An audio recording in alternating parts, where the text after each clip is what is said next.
séquence pédagogique, elle est basée d'abord sur la citoyenneté numérique. Donc l'idée, c'est que les enfants soient conscients de l'environnement dans lequel ils vivent et puis justement que tout ce qu'on voit sur les écrans n'est pas vrai. Et puis réussir à s'exprimer, exprimer ses peurs. On a fait des animaux, on les a fait rigolos ou des fois un peu bizarres ou un peu peur. Puis la deuxième étape qui se passe en classe, c'est avec l'utilisation de la tablette. Puis c'est apprendre justement qu'on peut facilement modifier une photo sans avoir du matériel professionnel. Et puis cette compétence, ils vont pouvoir la réutiliser par après dans d'autres applications qu'on va réaliser en classe avec les tablettes. Je regarde la peau, si c'est de la bonne couleur, la tête et le corps, si c'est le même. Par exemple, un poisson, ça a une queue ou pas une queue de kangourou.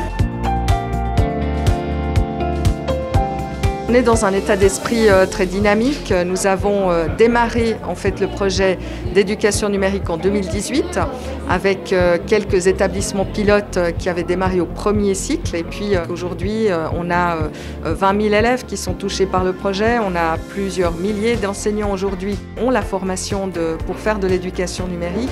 Et c'est vrai que ça va continuer. On est, je l'espère, dans un cercle vertueux et qu'on puisse en 2025-2026 terminer ce projet qui est un des grands projets de la législature actuelle.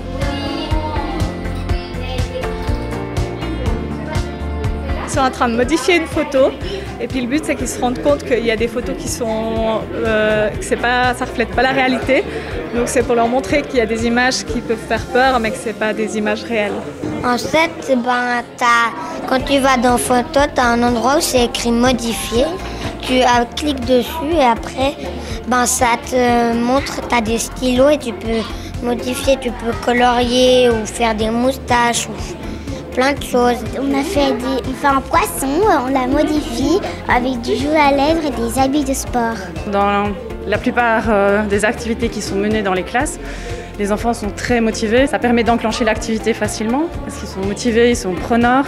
Et puis ils ont quelque chose que l'adulte n'a pas. L'adulte se met facilement des freins, mais l'enfant pas du tout. Il teste, il n'a pas peur de se tromper, il n'a pas peur de perdre ses documents, alors que les collègues, c'est plutôt ça, le frein.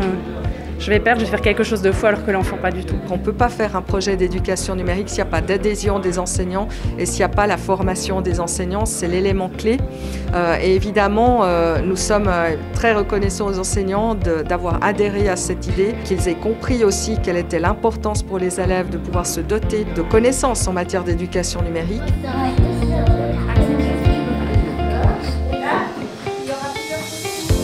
Notre établissement, en fait, on est en phase de déploiement 1 de l'éducation numérique.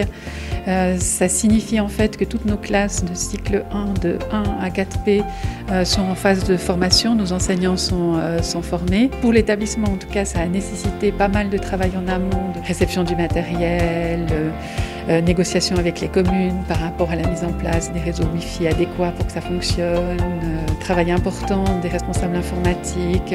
Mine de rien, derrière, il y a beaucoup de travail de préparation pour que tout fonctionne et puis que quand en fait nos enseignants sont en formation, ils aient du matériel opérationnel. Alors à l'issue de cette activité, j'ai trouvé que les élèves ont vraiment bien participé, ils étaient très motivés et puis ils ont réussi à faire tout ce qu'on leur avait demandé, ils étaient autonomes et puis ils ont été aussi très créatifs, donc c'était vraiment chouette de les voir comme ça. Alors, les groupes de deux. Moi, j'en suis vraiment très heureuse parce que c'est vrai que ce projet d'éducation numérique, il est très important parce que c'est ce projet qui permet de mettre en adéquation les élèves avec des compétences dont ils auront besoin pour le 21e siècle. Et l'éducation numérique leur permet à la fois d'être en compétence par rapport aux usages du numérique, mais aussi de se doter de l'esprit critique par rapport à des images qu'ils voient tous les jours sur des écrans. Et ça, c'est toute l'éducation numérique qui leur permet ça. Donc pour faire des citoyens à part entière dans une société très numérisée et puis pour faire en sorte qu'ils aient toutes leurs chances sur le marché du travail, ils ont besoin de cette discipline d'éducation numérique.